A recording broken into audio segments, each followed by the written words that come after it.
course. A lot of questions about what OPEC is going to do next, and just questions about the economic environment in general, which is what we're going to talk about here in the context of jobs. We know that jobs have been going by the wayside in pretty large numbers, that companies have been cutting back in this economic environment, thousands and thousands of layoffs coming in. But the question becomes, maybe there's a little too much cost-cutting here on jobs, and there are other ways in which you could save some money. And we're going to talk about that right now as Jason Zickerman joins us, CEO of the Alternative Board, who's live with us this morning on a very, very interesting story, Jason, is that companies sometimes pay too much to cut workers and could be going in a different way. Isn't that right? Which way should they go?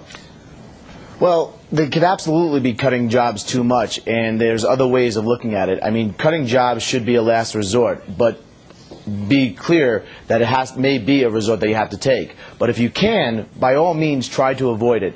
And there's ways of having the employees, by communicating with them, participate in preventing that from happening. All right, give us a few examples. Well, for example, I think it's a really good idea to ask the employees, say, hey, how can we save money? Look at everything that we can do to save money. And if they are able to save, for example, $1,000, let them benefit from it. So if they can save $1,000, give them a couple of $100. So by saving money, they profit money, so they could help the business look at ways of saving money. All right. But one of the things that we've been talking about with our members throughout the organizations are what are alternatives to an all-out layoff. And we've been looking at reducing their work week from 5 days to 4 days, and that's been quite effective.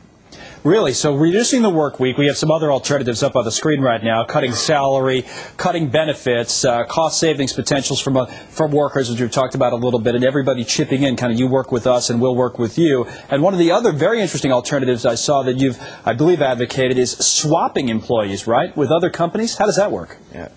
Well, that's a very interesting way of doing it, and a lot of our members have seen some benefit in there. It's a way of giving employees to other business owners in the community who may need additional help where they fill a void, especially this time of year where there's seasonal increases in certain businesses.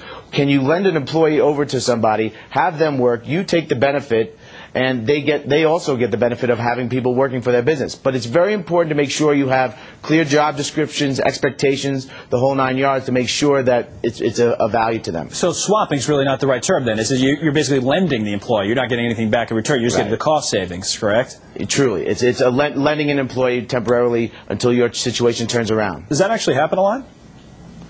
It doesn't happen a lot. What we're talking about is many different options where you could apply towards, like reducing the work week, swapping employees, or giving people additional time off. For example, you have 2 weeks vacation, 3 weeks vacation, give them 5 weeks vacation. 2 weeks would be unpaid. But a lot of the employees you'll see actually appreciate that, especially the younger ones who don't have mortgages or tuitions or car payments to pay for. They look at it as an opportunity to go do something fun for themselves.